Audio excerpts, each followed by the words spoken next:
अस्सलाम वालेकुम दोस्तों, कैसे आप सभी। उम्मीद करता हूँ सब खैरियत से होंगे। मैं हूँ आसिफ यासीन और आप देख रहे हैं the brave tech. Guys, last video में हमने अपना HTML कंप्लीट कर लिया था। हमने देखा था कि हम HTML के ज़रिए से वेबसाइट का बेसिक स्ट्रक्चर कैसे तैयार कर सकते हैं। एंड आज की इस वीडियो में हम CSS को स्टार्ट करने जा रहे हैं। बट CSS को स्टार्ट करने से पहले हमें ये भी पता होना चाहिए कि हम CSS को एक्चुअल में यूज़ क्यों करते हैं एंड कहाँ पे करते हैं। देखिए, HTML के अंदर तो हमने जस्ट बेसिक स्ट्रक्चर तैयार किया था और CSS से हम उसको स्टाइल करते हैं। ठीक है, जैसे हम बताते हैं कि इस HTML का जो ये टैग है इसको कहाँ पे होना चाहिए और इसका कलर कैसा होना चाहिए, एक्सेट्रा एक्सेट्रा। तो ये चीज़ पॉसिबल होती है हमें CSS के ज़रिए से। वीडियो स्टार्ट करने से पहले आपके साथ एक ड्रीम शेयर करते चलूँ। हमने एक ड्रीम देखा है 1 मिलियन सब्सक्राइबर्स का। छोटा सा ड्रीम है और इस ड्रीम को पूरा करने के लिए आपकी हेल्प की ज़रूरत है। ठीक है, सो सब्सक्राइब कर लीजिएगा, साथ में दिए गए बेल के आइकन को लाजमी से प्रेस कर लीजिएगा और इस ड्रीम को पूरा करने में हमारा साथ दीजिए और अपने दोस्तों के साथ शेयर करें और उन्हें भी कहें कि सब्सक्राइब कर लें अगर वीडियोस देखना चाहते हैं तो।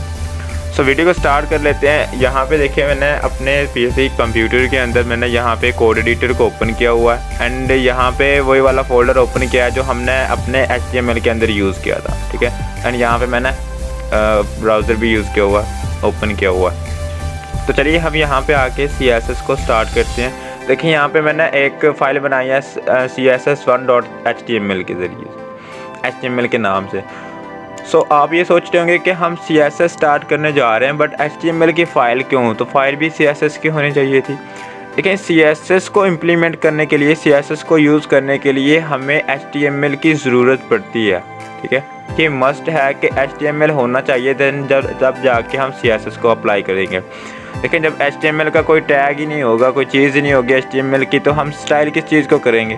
ठीक है, सो अब यहाँ पे हम करेंगे CSS। देखिए, CSS को हम 3 तरीक़ों से अप्लाई कर सकते हैं। ठीक है, मैं आपको बता देता हूँ। जैसे यहाँ पे मैंने लिया H1 टैग लिया और यहाँ पे मैंने लिख दिया द पावर ऑफ CSS। मैंने जस्ट ये किया, Ctrl+S से सेव करते हैं, Shift+Alt और C से इसका मैंने पाथ कॉपी किया और यहाँ पे आके जस्ट हम इसका आउटपुट चेक करते हैं कि क्या आया। हमारे पास एक H1 आया। ठीक है, द पावर ऑफ CSS। अगर मुझे इसका कलर चेंज करना है, यहाँ पे 3 CSS हो गए, एक मैं इरेज कर देता हूँ।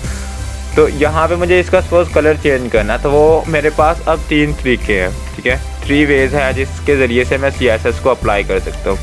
सबसे पहले तो देखिए, यहाँ पे हमारे पास हम इनलाइन CSS कर सकते हैं। ठीक है, इनलाइन CSS का मतलब कि हम उसी टैग के अंदर उसकी स्टाइलिंग भी कर देते हैं।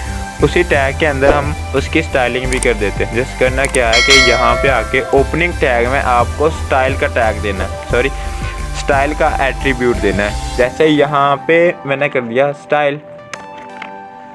ठीक है, स्टाइल करेंगे और इन 2 इन्वर्टेड कॉमास के अंदर, ठीक है, इन्वर्टेड कॉमास के अंदर अब हमें प्रॉपर्टीज़ यूज़ करनी है। मैंने बताया कि HTML के अंदर टैग्स होते हैं और CSS के अंदर हमारे पास प्रॉपर्टीज़ होती है। जैसे अभी मुझे इसका कलर चेंज करना था तो यहाँ पे मैंने सपोज कर दिया कलर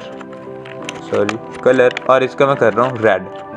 ठीक है, मैंने कलर रेड किया, स्टाइल का एट्रीब्यूट लगा के। देखिए, इसे हम कहते हैं इनलाइन CSS। यहाँ पे ओपनिंग टैग के अंदर स्टाइल का एट्रीब्यूट लगाया एंड उसको वैल्यू दे दी मैंने कलर की। उसके बाद यहाँ पे कलर कर दिया मैंने कॉलन्स लगा के, आप यहाँ पे देख सकते हैं कॉलन्स लगा के मैंने कर दिया रेड। मैं इसे Ctrl+S से सेव कर रहा हूँ और यहाँ पे आके अगर रीलोड करते हैं तो देखिए हमारे पास जो उसका टेक्स्ट था वो रेड हो चुका है। तो ये थी हमारे पास इनलाइन CSS जो हम उसी टैग के अंदर हम उसकी लाइन में कर देते हैं। इसको कहते हैं इनलाइन CSS। बट ये ज़्यादा यूज़ नहीं होती मोस्टली। क्या ये बिल्कुल भी यूज़ नहीं होती, हम यूज़ करते हैं एक्सटर्नल। ठीक है, अभी ये हमारे पास था पहला वे कि हम CSS को किस तरह से इम्प्लीमेंट कर सकते हैं। एंड दूसरा वे ये है कि आप हेड टैग के अंदर, देखिए यहाँ पे हेड का ओपनिंग है और यहाँ पे क्लोजिंग है। हेड टैग के अंदर आप यहाँ पे आके एक स्टाइल का टैग लेंगे। ठीक है, स्टाइल का टैग लेंगे इस तरह से। ठीक है, और उसके बाद अब हमें उस टैग को हिट करना है जिसे हम स्टाइल करना चाहते हैं। जैसे देखें, यहाँ पे H1 एक टैग है तो टैग से हम हिट कर सकते हैं, टैग से उसको एक्सेस कर सकते हैं। ठीक है। तो यहाँ पे आके जैसे मैंने कर दिया H1, तो इसका मतलब है कि H1 स्टार्ट हो गया, H1 सेलेक्ट हो गया। अब इसकी हमें बॉडी स्टार्ट करनी पड़ेगी, जिसके अंदर हम इसके प्रॉपर्टीज़ देंगे कि क्या चीज़ होनी चाहिए, मतलब कौन सा कलर होगा, बैकग्राउंड कलर। तो बॉडी स्टार्ट करने के लिए आपने शिफ्ट और इंटर के बिल्कुल ऊपर ओपनिंग और क्लोजिंग ब्रैकेट्स होती है, ठीक है। यहाँ पे आपने ये ब्रैकेट्स दे देनी है एंड मैंने यहाँ पे इंटर प्रेस किया। अब जैसे देखिए मैंने पहले कलर चेक करवाया था आपको, सेम यहीं पे भी मैं कलर दे देता हूँ। मैंने कलर कर दिया और colour is equals to aqua, ठीक है। मैंने कलर लिया और एक्वा। पहले देखिए मैंने सिलेक्टर बनाया H1 को स्टाइल टैग के अंदर ही, स्टाइल टैग के अंदर H1, और उसके बाद यहाँ पे ब्रैकेट स्टार्ट की एंड क्लोज की और उसके अंदर मैंने कलर एक्वा दे दिया। अब यहाँ पे आके चेक करते हैं कि क्या हमारा जो स्टाइल था वो अप्लाई हुआ। देख सकते हैं आप हमारा स्टाइल अप्लाई हो चुका है। तो ये था हमारे पास इंटरनल CSS। हम हेड टैग के अंदर ही स्टाइल कर लेते हैं, ठीक है। हेड टैग के अंदर ही हम स्टाइल कर लेते हैं। जैसे यहाँ पे हमने H1 से इसी की लाइन में स्टाइल किया, फिर यहाँ पे आके हमने इंटरनल स्टाइल किया। इसे बोलते हैं इनलाइन स्टाइल और इसको बोलते हैं external internal style. And last में जो तरीका है वो ये है कि आप एक्सटर्नल एक फ़ाइल के अंदर भी CSS कर सकते हैं, बट वो अभी मैं नहीं करूँगा क्योंकि चीज़ें ज़्यादा कॉम्प्लेक्स हो जाएंगी, तो आपको याद करना मुश्किल हो जाएगा। उसकी लिंकिंग करनी पड़ती है यहाँ पे। सो नेक्स्ट वीडियो में जैसे जैसे हम बढ़ते जाएंगे तो मैं आपको एक्सटर्नल CSS भी करवा दूँगा। अब देखिए मैंने बताया कि हम टैग से हिट कर सकते हैं, ऐसे ही बिल्कुल। तो देखिए यहाँ पे बॉडी एक टैग है, बॉडी एक टैग है, तो यहाँ पे हम इस टैग को भी हिट कर सकते हैं। जैसे मैंने इसको एंड होने के बाद यहाँ पे बॉडी को स्टार्ट कर लिया, बट याद रहे कि जब भी आप स्टाइल कर रहे हैं तो आपने स्टाइल टैग के अंदर ही यहाँ पे प्रॉपर्टीज़ लगानी है। जैसे मुझे इसका बैकग्राउंड कलर चेंज करना है, मैंने कर दिया बैकग्राउंड कलर, और बैकग्राउंड कलर में आकर सपोज मैंने इसे कर दिया रेड या ब्राउन कर देते हैं, ठीक है। मैंने ब्राउन किया तो इससे क्या होगा कि हमारे जितनी भी HTML की ये बॉडी है जो वाइट में नज़र आ रही है, ये रेड हो जाएगी। मैंने कंट्रोल R से इसे रीलोड किया तो आप देख सकते हैं हमारे पास बॉडी हिट हुई एंड उसका जो रेड कलर था मैंने जो अप्लाई किया है वो कलर अप्लाई हो चुका है। सो हम इसी तरह से जितने भी टैग्स हैं उन्हें हिट कर सकते हैं, ठीक है। जैसे मैंने यहाँ पे पैराग्राफ टैग लिया, मैंने P को यहाँ पे पैराग्राफ लिया और यहाँ पे मैंने लिया लोरम, और जैसे मैंने ये लोरम के वर्ड्स लिए तो इससे हमारे पास एक पैराग्राफ आया है। यहाँ पे आके मैंने रिलोड किया, देखिए हमारे पास एक पैराग्राफ आया। तो हम इसको भी चेंज कर सकते हैं, सिंपली गैस कीजिए कैसे।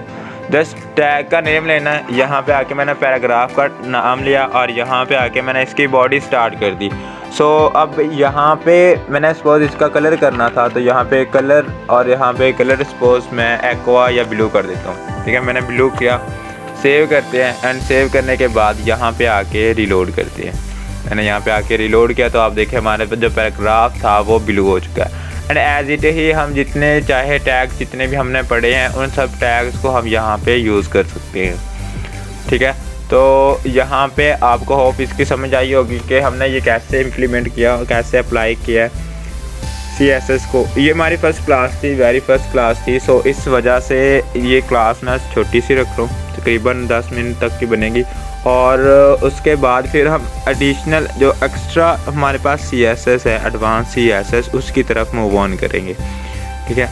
आज के लिए गाइस इतना ही। होप आपको वीडियो अच्छी लगी होगी, और अगर अच्छी लगी है तो चैनल को सब्सक्राइब कर लें अगर नए हैं तो, और साथ में देखिए बेल के आइकन को लाजमी से प्रेस कर लीजिएगा। इससे मेरे आने वाली तमाम वीडियोस की नोटिफिकेशन आपको मिलती रहेगी। थैंक्स फॉर वाचिंग गाइस, मिलते हैं किसी नेक्स्ट वीडियो में, तब तक के लिए अल्लाह हाफिज़।